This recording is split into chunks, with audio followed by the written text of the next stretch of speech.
Follow along with me for an 8-minute part A of the warm-up where we're just going to go through some dynamic stretches and we're going to need a TheraBand. First movement is going to be an inchworm walkout.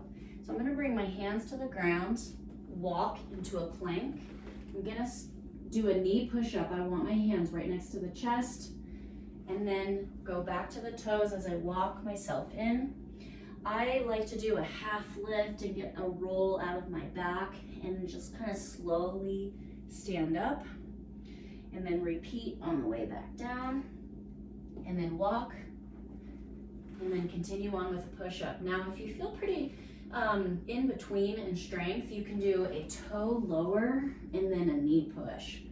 But usually on this first round of the warm-up, I don't really feel super warm. My muscles are a little bit tired and I'm not really pushing my limits or challenging myself.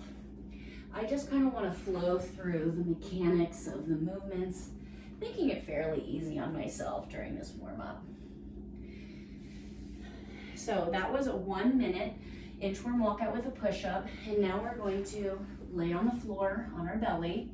You're going to extend one arm out into a T shape, and then you're going to twist to feel a stretch through your pec and shoulder. Depending on where you feel tight, it could be different for each person. And just alternate sides. All right. It's good to take a big breath in. Long breathe out breath. That's how you know when to switch. Take a big inhale. And then slow, long exhale. And then switch. It could feel really good just to linger for a long time, but I want you to avoid static stretching or holds for the most part in our warm-up, so that way your body will continue to get what it needs to be properly warmed up. That was 1 minute at scorpion stretch, so now we're going to go into Spider-Man stretch. What we want to do here is take this long lunge. You can see that my back knee is resting on the floor, not doing anything special here. My front foot is flat. My shin can push forward as long as that heel is down, but every once in a while you can lift your heel up to dig for more range. And then I'm gonna quickly switch legs. Again, I don't wanna linger too much in one position. So I have a flat foot, pushing my knee forward. I'm also gonna incorporate some rotations. So elbow towards the ground and then twist towards the knee that's bent. And I like to really get a stretch around the other side as well. Do a few of those. I'm gonna switch legs again, get some rotations out of that leg we started with. Sometimes I feel some back crackles. That's good. So that was a 1-minute station. We're gonna move on with the TheraBand. What we want here is a wide grip. We're going to shrug and reach overhead, bringing the TheraBand to your back, keeping your grip wide, shrug overhead. Note that my arms are staying straight, so I don't want to have a relaxed shoulder, active shoulder. I don't want the elbows bent, I want them locked out. And then proceed behind you.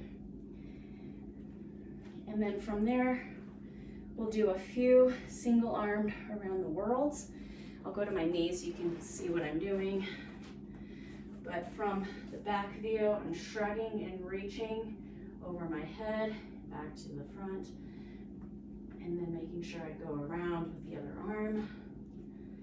I love doing these single arm ones with the TheraBand, all in while your chest is punched inwards. We don't want to bend at the back. But that was 1 minute. We're gonna start round 2 with the same movements. So inchworm walkout. This time, I might do them faster. You can do a knee push-up. I like to increase speed round 2. Round 1, I'm often exploring my tightness. Maybe I'm not really motivated to work out, so I'm kind of going really slow. And now I want to speed it up a little. I love inchworm walkouts because it also incorporates handstand walking progressions where you have to focus on an active shoulder and a slight bend of the elbow. I love to think about any moment being a teachable moment. Work on my back a little bit. You can also do more than one push-up at the bottom if you choose. So if you wanted to do a few, that's okay too. And next, we're going to go down to our scorpion stretch. So extend the arm out, twist, I'm pinning that shoulder down.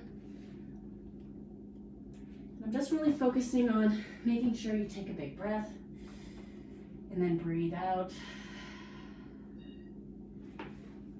I'm also going to integrate a slightly bent elbow. So kind of like the way that your elbow is right above your shoulder, making a 90-degree angle. And then very gently, do you want to twist into that? Slight bend of the elbow. And then twist. This gets more front chest versus on the arm. I really like the way this feels. I do both versions of the straight arm as well as the bent arm. If it feels really, really bad for you, then be very delicate. Don't try to force your muscles to do something you don't want them to do. Next is our Spider-Man stretch. So bring that leg around. Just remember the arm is on the inside of the body. Try to bring your elbow down. Twist and reach. We can also go into a pigeon pose. So just lay that shin down. Remember, we don't want to linger, so even if this is tight, maybe find some angles and corners, but then go back to switch legs. And this is really a time for you to explore where you feel tight. And there's no off limits as long as it's feeling really good. And switching positions, so I went from pigeon pose. Now I'm gonna make sure I fit in some torso rotations. Feeling pretty good. I hear some crackles. Right. And then the last station is the band. So I'm gonna incorporate some more pass-throughs. I'm just gonna kneel down so you can see. Shrugging overhead. My arms are never bent, so if you have to go here and bend, then this is your range. I don't want you to go any farther if you have to bend your arms. You can also widen your grip a little bit though. That can help give you more range.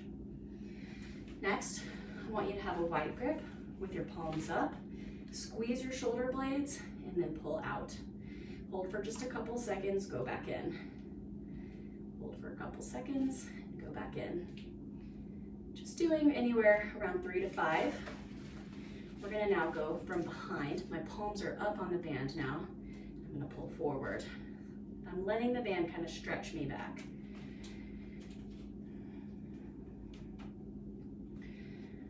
All right, so that was a warm-up for the part A of your workout. It's just a great opportunity for you to get a feel for how your body is feeling. Is there any place that's tight? Give attention to.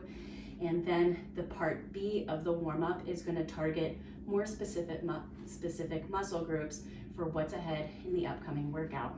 So I hope you've enjoyed this with me and that it's helped you, and that you observe the videos that are for the second part and just walk your way through them so that you get really great warm-up.